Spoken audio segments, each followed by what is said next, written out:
times it's somewhat local. Today is somewhat local with a guest speaker, and I'll have Kay come up here shortly to do the introductions.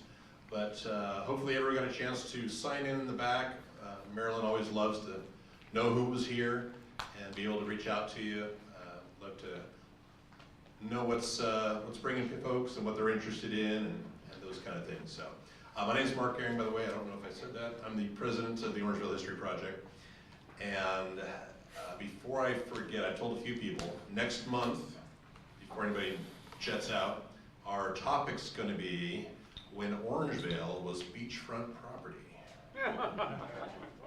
Yeah, exactly. When was that? So I'll be speaking on that. I'm in the middle of the research on that, talking to the Geological Survey and NOAA and all kinds of fun people. So it's kind of exciting, but I'll be providing an update next month on that research. But so we'll have our presentation, then we'll have a brief business meeting right afterwards, and of course we have more cookies and water afterwards to visit with, and don't forget to grab a grapefruit or an orange from our tree in our backyard over there on the table. I got to make sure they're all gone before I go home to my wife. So with that, I'll have Kay come up and introduce our speaker. Kay, our Vice President.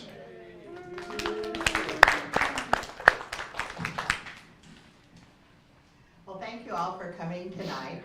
I have met this lady a couple of years ago when I actually started doing some research for my husband's family. And I actually was working with Mark, and he found an article about what had happened at my husband's great grandfather's home. They were on Old Auburn, and they used to, back in the 1870s, were taking in horses. As you know, riders would come by, they would exchange horses. They obviously had people staying at their house also, renting a room for the night. And of course all the guys are around the table, and the newspaper article says all of a sudden there was gunshots.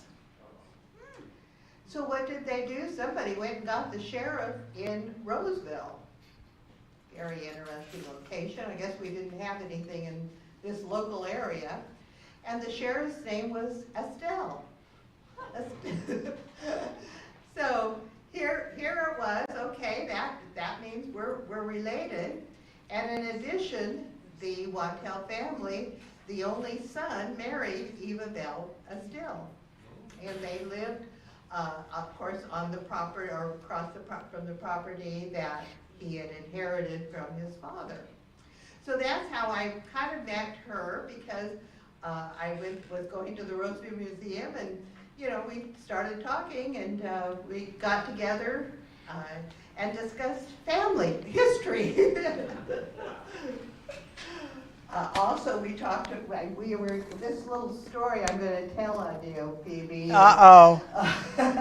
She was telling me that when she would go visit at Chris Wattell and his family, when she was a little girl, that they had a goose.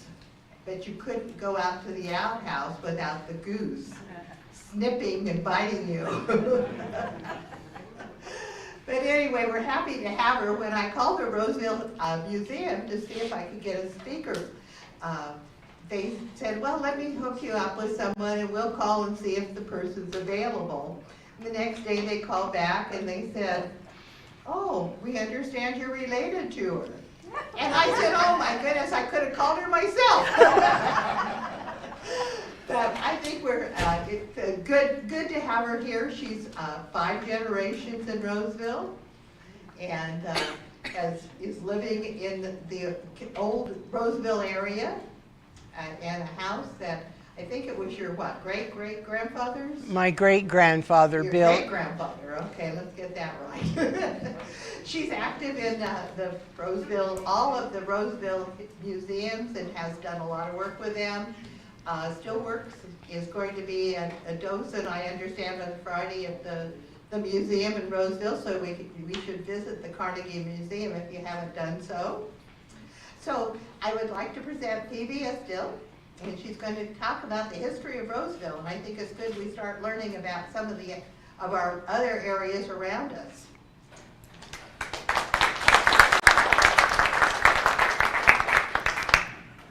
Thank you, Kay. Just to add a little bit to what she said about the goose story, I always made sure when we went out to Aunt Evia's and Uncle Chris's that I went to the bathroom before we left. And I would not drink any water or do anything because I didn't want to go to the outhouse because those geese were mean. So, yeah, and it was kind of interesting and fun when Kay and I actually connected with each other and realized that my great aunt actually married into her family, and that's how we are connected. So it was fun. I want to thank you for allowing me to come this evening and make a presentation to you on the history of Roseville, and I'm going to kind of step to one side so I can watch what you're looking at, so I'm not talking about one thing and you're looking at something else. Okay?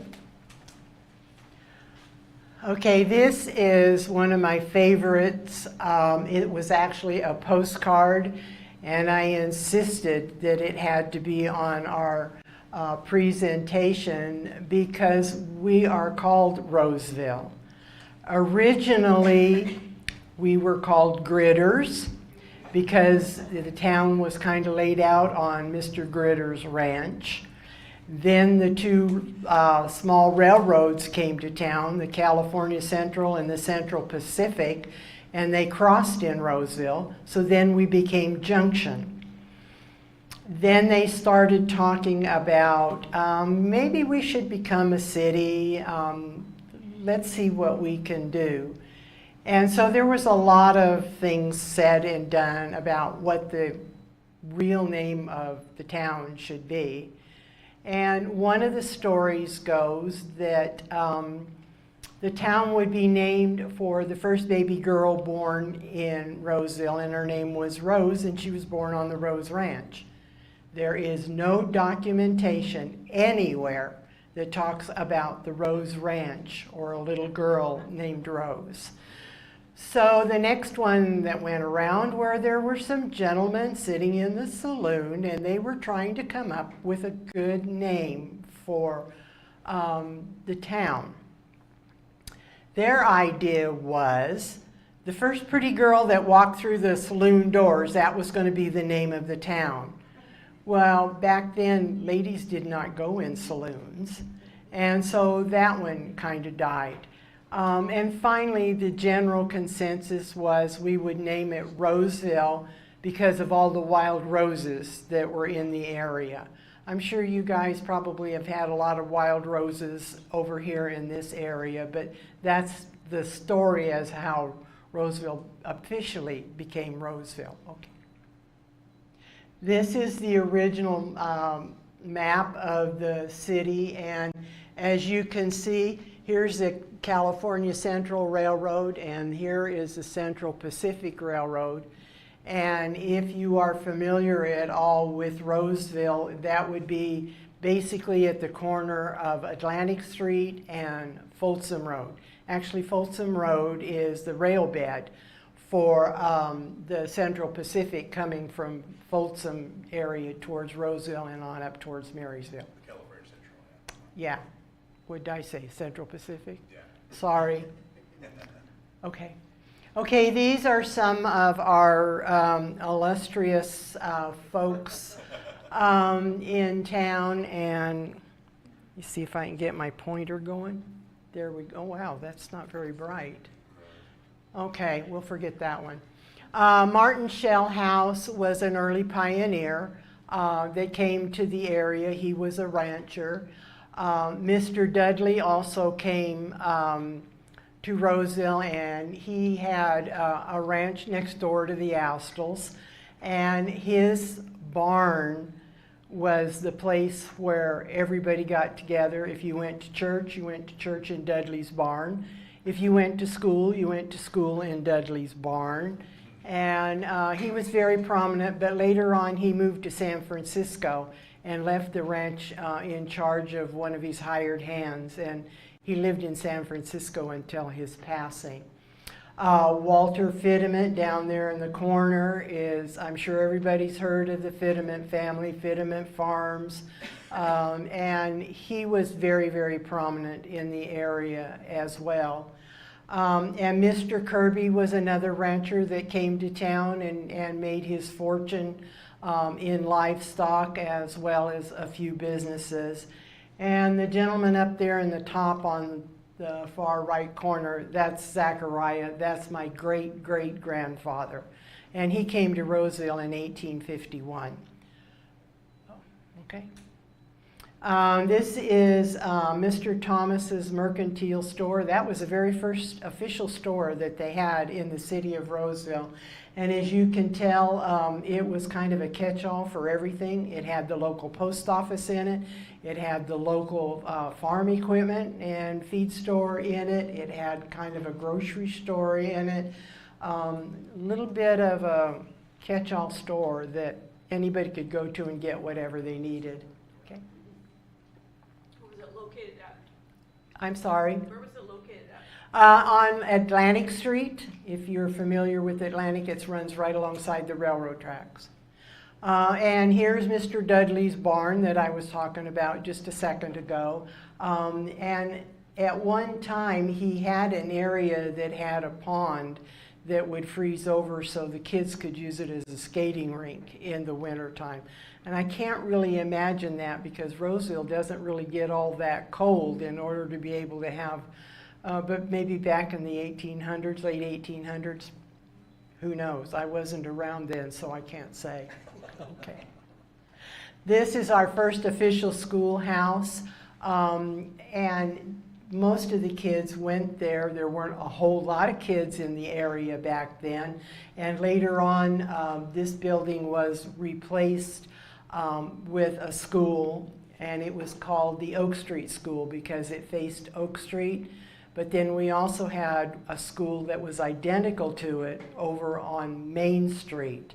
And the reason for that being is because if trains were going through town, kids couldn't get to school. So if you lived on the north side of the tracks, you went to one school. If you lived on the south side of the tracks, you went to the other school. Okay. This is the Oddfellows building. This is the oldest commercial building in the city of Roseville. The Oddfellows came to town in 1872 and they met upstairs in Mr. Sawtell's building, which everybody used. If you belonged to a club, you met upstairs in Mr. Sawtell's building. And so that's where they met. But Mr. Dudley, who I just mentioned earlier, also had a brick making business down on Dry Creek. And he was a little bit tired of businesses burning down because of the town being so small and it was all wooden. And some people thought if they put dirt on the roof of their business, if there was a fire, the business would not burn down because the roof was covered with dirt. However, dirt grows weeds and weeds burn real easy, and so a lot of the buildings were burned down even though they thought they were protecting. So he decided that he wanted to build a building. So he built a one-story building, which is from here down for his personal mercantile and stuff. He also belonged to the Oddfellows, but when he built his building, he built the walls 14 inches thick. Because he was an Oddfellow and they were looking for a new place where they could be meeting, he sold the airspace above the building from here to here, and the Oddfellows built their building on top of it with walls 12 inches thick. So actually that's not a two-story building per se, it's just one building sitting on top of another one. And this one was built in 1878 and it is still standing and is being used even today. Okay. So where is it at? It's on, Pacific Street. Had to stop and think for a minute. Sorry about it. If any of you have gone to Roseville and you maybe have gone to the Pacific Street Cafe, which is right on the corner of Lincoln and Pacific Street, it's the big building that's behind. And this is Mr. Sawtell's building that I was talking about. And here is the Oddfellow building. So it's still there. Mr. Bill Sawtell's building burned down and was completely rebuilt as a brick structure. Many businesses were right in this area at one time coming down this way on this street. We had a pharmacy. The post office moved there from when Mr. Thomas's building was no longer standing. There were several businesses along in there. This is the oldest part of the business part of Roseville. Okay. This is our famous gazebo right here. And this building right here is the depot. And I don't ever remember all those trees being around the depot, but I'm sure they were in the 1800s. But the reason that I wanted to point out the gazebo is because with the trains running through, excuse me, if there happened to be a fire on the north side of the tracks, and the fire equipment was on the south side of the tracks, and if a train was coming through, there was no way they could get the fire equipment from one side of the tracks to the other. So what they did was they built this gazebo, which was also the entertainment center, but they hid a hose cart underneath of it. So if there was a fire on that side of the tracks, they could just run and grab that and take off with it. They didn't have to worry about a train. On the Atlantic Street side of the tracks, there was a warehouse, and they stored their hose inside that warehouse so they could fight fires on either side of the tracks. Okay. Here's our volunteer fire department. And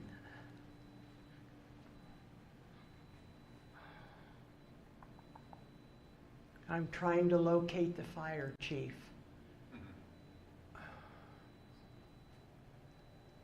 I think it's this gentleman right here. He was Mr. Hanisch, Gottlieb Hanisch. He was a part of everything. I don't think he even stood 5 feet tall, but he was a very powerful man to get things done that he thought needed to be done in the city. This is our first permanent fire station. This one was built in 1921. It's still standing. It's not used right now because fire trucks are bigger than what you can see here, and there's no way they would fit inside the building.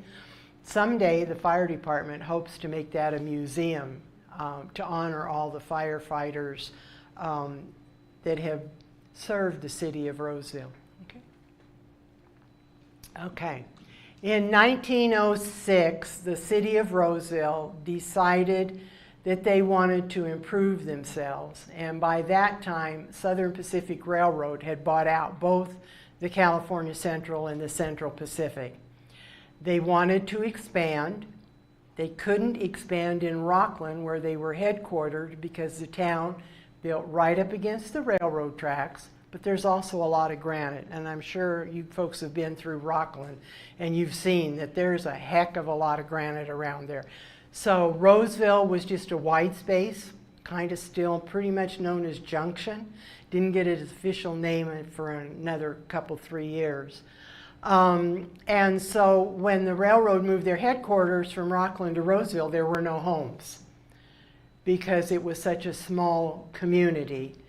And so homes had to be built. My great-grandfather was one of them. He was in real estate, and he built a ton of houses. I actually still live in one of the houses that he built in 1909. But a lot of people just had to camp. So basically they pitched their tents, and that's how they lived.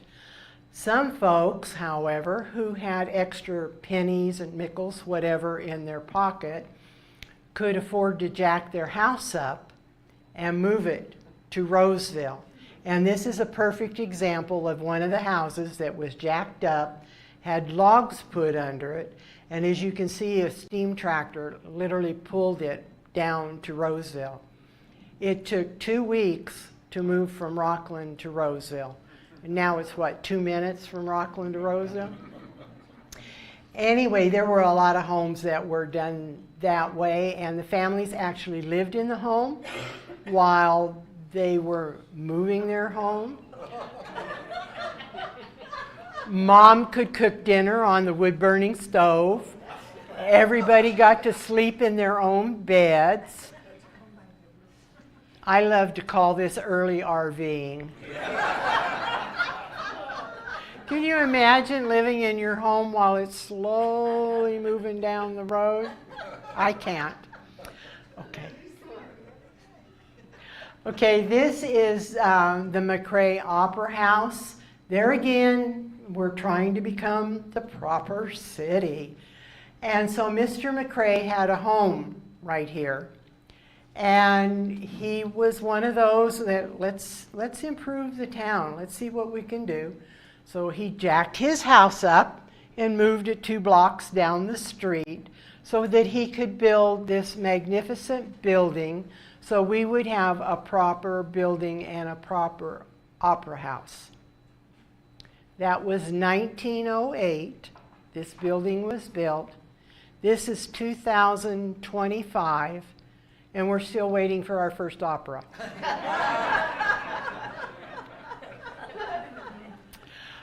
It's had live theater upstairs. It's had a roller skating rink upstairs. It's had professional fights upstairs. The local newspaper at one time was up there. Now it's a saloon, and they teach, or they were, I'm not sure they're still doing it, but they were teaching dancing upstairs. The different kinds of line dancing, all kinds of dancing was done upstairs. And Mr. McRae had his office right here. When I was a little girl, this was a grocery store, and it was called the Green Front Grocery Store. And we went in there, you know, you buy your weekly groceries, and then when Dad gets paid, you go in and you pay the bill off. And my mother and I would go in there so that she could buy her groceries. And in the back portion, back in this area, was the butcher shop. And every time my mother and I went to the grocery store, I always made a beeline for the butcher shop because Papa Joe was back there. He had a bald head, and if I kissed his bald head, I got a lollipop. And for my friend sitting back there, who we've been talking about her relative Lois Finger, when I was a kid, Lois's dad's hardware store was right here. So you can talk to her about her dad's hardware store. Okay? Yes? Was Mr. McRae, was groceries his line of business, or was No. that just a tenant? That was a tenant. When he originally built it, because he was in real estate, because of the big move and everything, he had his office right here for a while. But by the time I came along, it was the Green Front Grocery Store. I understand now, I think there's a lawyer in there. And so it's had many businesses in there. But I think it's hilarious that we're still waiting for our first opera. Okay? Okay, this is the Methodist Church. This is the first church in the city of Roseville, 1883. And I'm kind of partial to that church because there again, my great-grandfather helped build that church, and I am still an active member in it. It has been added onto. If you're going through the underpass in Roseville and you see the big white church sitting there on the corner, that's the Methodist Church. Okay. Okay, we have incorporated, and so now we're really on the road to being very successful. And Mr. Sawtell, who is the gentleman at the top of the picture, was elected chairman of the trustees. They were not called city council members back then.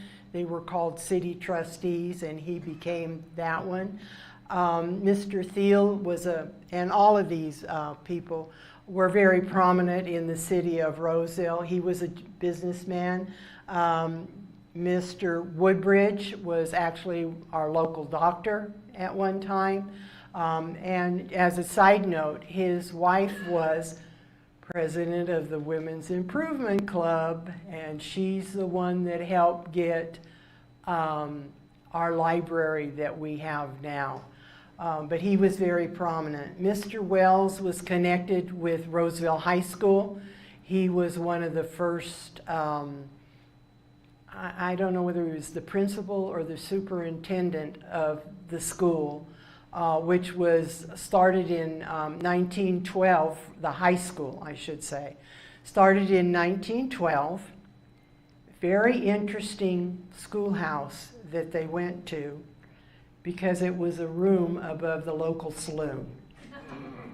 1919, Roseville High School got their official building built, but yeah, in a saloon. Okay. And Mr. Heyman was brought to Roseville to run the Placer County Winery. Very astute businessman, and when the winery kind of gave up, he went to work for Southern Pacific Railroad, and he was one of those that said, yeah, you can do that, or no, you can't do that. I'm not going to let you do that. He was married to a very interesting lady. She was kind of eccentric, I guess you could say.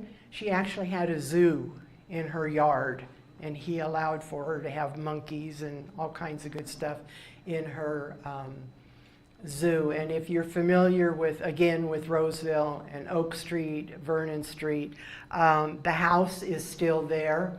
It's vacant right now, but we still call it the Heyman Mansion, and hopefully someday somebody will come in with really, really, really deep pockets and refurbish it. It's just not safe to be in now, but it is one of our historic buildings in Roseville. Okay, this is our library. Again, I'm going to go back to Cora Woodbridge and the Women's Improvement Club. There was a lady in town, I think she was a widow. The railroad was doing they were making some noise, let's put it that way, because there were 13 bars around the railroad tracks, and they were tired of all the railroad workers coming to work drunk. You got to do something or we're going to move the tracks. So she opened up her home for a library, and it was pretty much overrun before she could even get it open and get it up and running, because there were so many people that wanted to have something like that they could go to. And so Cora Woodbridge and her Women's Improvement Club decided we need to have a proper library. Let's see what we can do. So they went to Andrew Carnegie, and I like to say if you're on the West Coast, it's Carnegie. If you're on the East Coast, it's Carnegie. And they got a grant from his foundation for $10,000. This is 1912. The local citizens got together, and they raised $2,500. So this building was built for a cost of $12,500. When you walk up the front steps, you are walking up granite that was quarried in Rockland. The brick and the tile on the building and on the fireplace inside the building were all manufactured from Gladding McBean in Lincoln. So, and the local townspeople got together and built the building. So I think it's a beautiful building. You can see it hasn't really changed much. But we're thrilled that the city of Roseville has allowed us to have our museum in there. They own the building, we own the contents. So we have a working relationship together with each other. And we would love for any of you to come and visit with us. We are kind of an eclectic museum upstairs. This area right here is dedicated to the railroad, so we have a train layout, N-scale layout in this area right here. When you walk through the front doors, it's where we have our revolving displays, and right now we are getting ready to honor the veterans. We have a number of military uniforms that go all the way back to the Civil War, and we are going to have those on display in May to honor all those that have served. We have had the Fittement family had their stuff there for quite a while. We've moved it out. Excuse me. And then over on this side, in the front and to the back and all the rest of the museum is very eclectic. So anything that you might be interested in looking at, we have it there. We have farm equipment, we have businesses, we have things that the ladies would like from their kitchen and stuff like that. At one time when the library, city library was there, they built a new one. And so they were going to close this building up. And it was vacant for a while. And then the story going around was they were going to tear it down and put a parking lot there. Well, some very ingenious, I guess you could say, folks were going, no, that's not going to happen. So they found a copy of the original deed that Mr. McCrae had written up when he donated the land to the city. And it said, it has to remain a library in perpetuity or it goes back to the family. Well, these folks found a descendant of Mr. McCrae's, and she went before city council and said, how much are you going to charge me to park my car in my parking lot? So the city backed off. Now, that's the story that I've been hearing for years. I can't 100% confirm it, but it sounds very reasonable that that's probably what happened. We do have books in the library. You're more than welcome to come in and take them off the shelf and look at them, but you can't take them out of the building. You can put them back. We downstairs, in the whole downstairs area, we have a research library. So if you want to do local research, you're more than welcome to come over on a Tuesday or a Friday. We have volunteers that are down there to help you if that's not convenient for you. Just call us and we will find a volunteer that can come in and help you to do any of your research. We do walking tours of Old Roseville.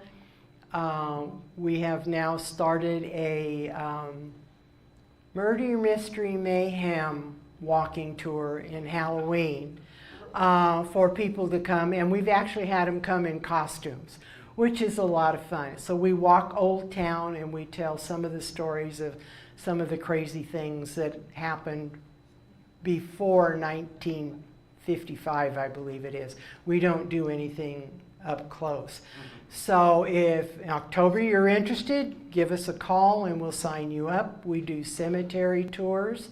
There again, give us a call and we will set up an appointment for you to come and wander through our local cemetery and learn some of the history that's going on there. We have what we call the Carnegie Kids Club, second Saturday of every month. The children come, they go downstairs, they do crafts, they play games, they sing songs. They just do a variety of things for the younger children to come, and it's a way to get them to learn a little bit about history and just have a whole lot of fun. At Christmas time, we had our annual open house.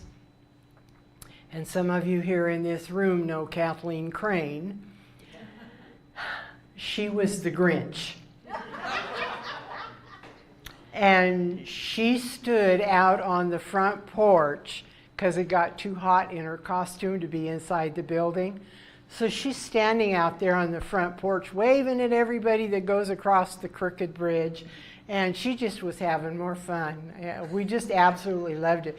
The last 2 years before that, she was always Mrs. Claus. And she turned to us at the board meeting and she said, I don't want to be Mrs. Claus this year.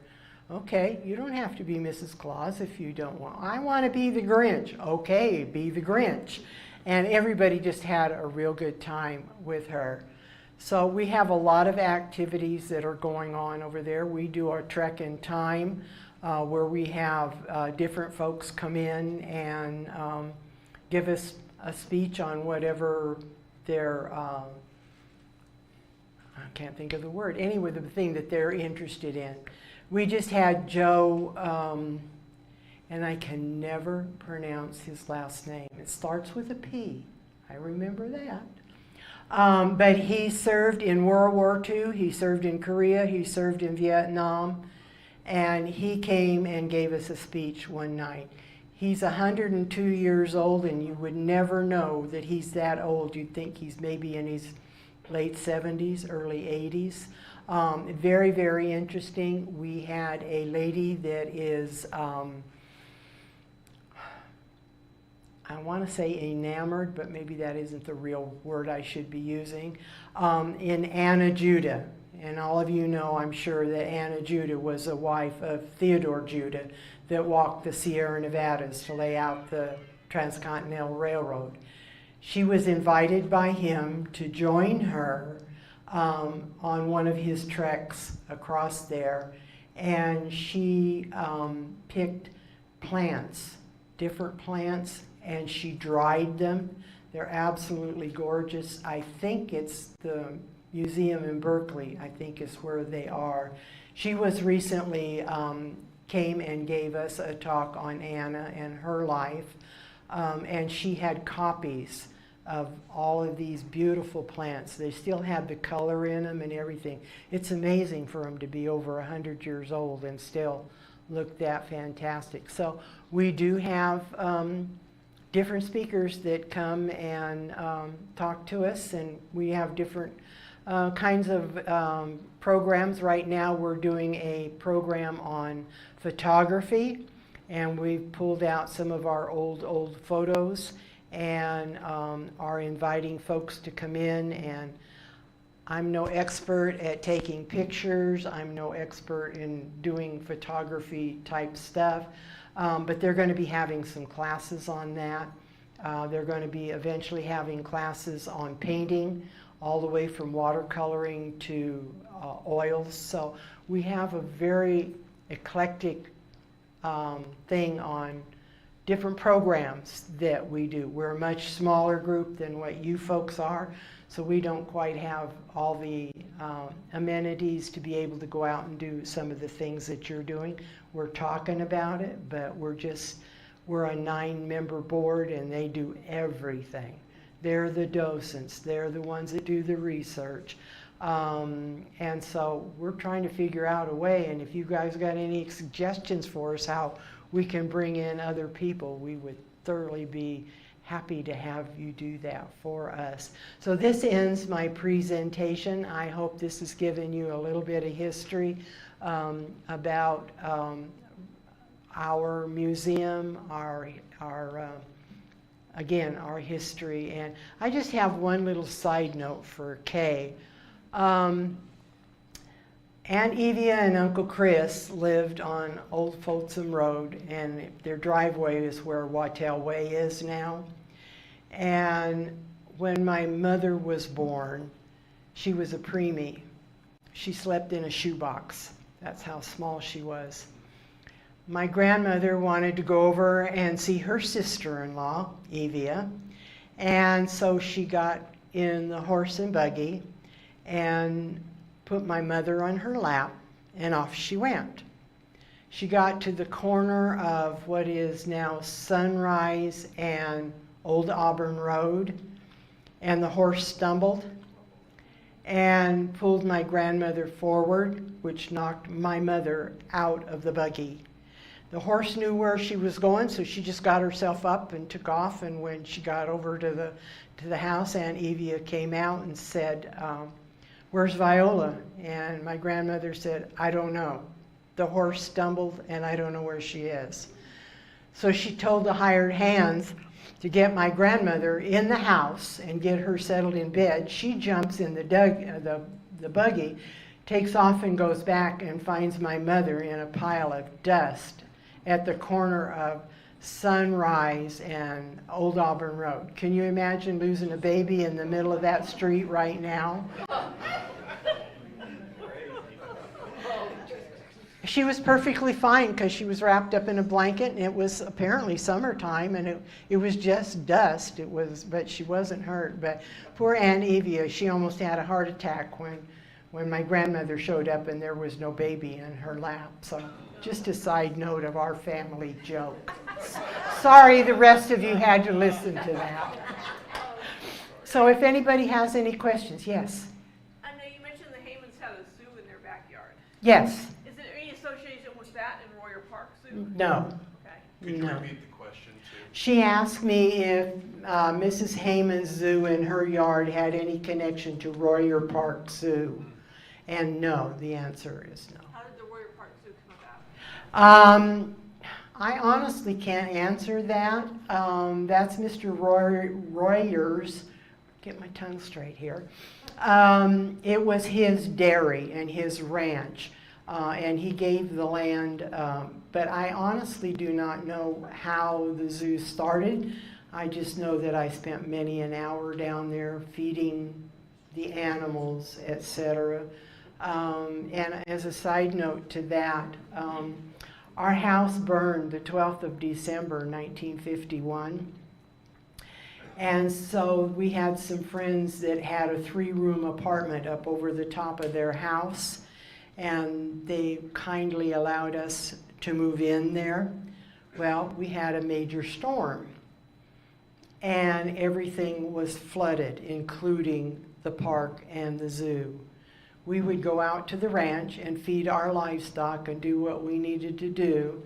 We'd come back into town, put on our hip boots, and we would go across the street to the zoo and feed the animals over there. So it was very near and dear to me. I was sorry that it closed, but there just was not the interest in the city of Roseville to continue with it, so that's why. Someone else had, yes? Roseville was incorporated in 1909. And Yes. when did it first get its name? You know, I honestly can't answer. Approximately, I would say maybe 1899, 1900, they started doing that. But officially, it was a little bit later. Yeah. Anybody? Yes. Is there an era that was, I guess, important for Roseville and kind of the direction it went in the 1900s? Like, for instance, we had that olives were really important for Orangevale after the gold rush. Was there something, because I see, when I look at the pictures, it's very different nowadays, and it's grown so much. I'm just curious if there's some things that were impacted. The railroad is what put us on the map, basically, because Southern Pacific came in and bought out the 2 smaller ones. But in the area where we were located, because of all the agriculture in the area and the railroad, that's kind of what was the starter for us. In 1907, Union Pacific and Southern Pacific went together and built the PFE ice plant, and it's in Roseville. They manufactured ice to ship food across the United States before there was refrigerated cars. So they originally went to the mountains and made some man-made lakes. So in the wintertime they could cut the ice out of those. And if any of you know about Boa Lake, that's one of them that they had. But they couldn't manufacture enough fast enough that way. So they built this ice plant. It ran 365 days a year, 24 hours a day, in order to be able to be sure that they had enough ice manufactured. So through the summer months, the food could be refrigerated so it could go across. We had food that came from Washington State. We had food that came from as far as Salinas Valley to the city of Roseville to be put on the boxcars to be shipped towards the East Coast. And it took 7 more stops after it left Roseville in order to put more ice in to keep the food cold. When refrigerated cars came out, then the ice plant was no longer needed. So it was basically torn down so they could lay track. And when we had the roundhouses to repair the locomotives, the old steam locomotives, we had the smaller one for those, and then when the Malleys came out, they were too tall and too long. It would not fit in the roundhouse. So they literally had to build a second one in order to be able to take care of all of that, engines and stuff. We now have diesel and electric, so many years ago the roundhouses were torn down.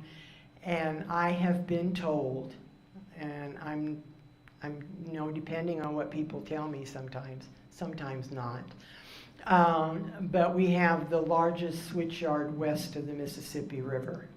So everything that was in there that they had for the ice plant, the roundhouse, whatever, are all gone, and it's just track in that area. Anybody else? Yes. That's a good segue into my question, which is, was the Antelope rail yard just a natural outgrowth of Roseville, or were they at some point historically separate operations? They were all one operation. All one? Mm-hmm. Yeah. Yeah. So, and I'm sure all of you guys probably, in the segue again, were around in 1973 when we had our ammunition explosion there. Claim to fame for Antelope. Yeah, actually wiped Antelope off the map. It really did. Every business in the city of Roseville lost their plate glass windows.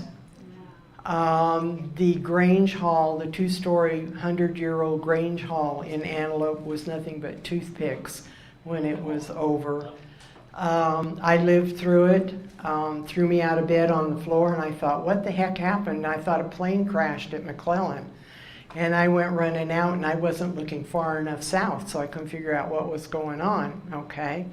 My late husband was cooking a benefit breakfast, and they had a standard, I think it was like an 8-burner stove and the 4x4 griddle, and a kitchen stove like we have at home.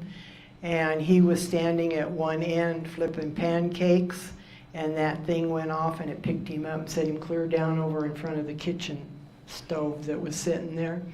A gentleman was outside working on his car, and they went running out. They thought something had happened to him, and they went running out to take care of him. And he's looking like, what the heck was that all about? And then, of course, then they started just keep going and going and going. So, yeah, but it was all part of Roseville. Antelope was just a rural area at the south end of Roseville. Anybody else? Again, thank you so much. I hope you learned a little bit. Hope you didn't get too bored with what I was talking about. And again, Kay, thank you for inviting me to come and visit with you folks. I've thoroughly enjoyed it. Thank you, Phoebe. Wonderful, wonderful. So now we'll jump into our business meeting. We'll get this out of there real quick for you so you can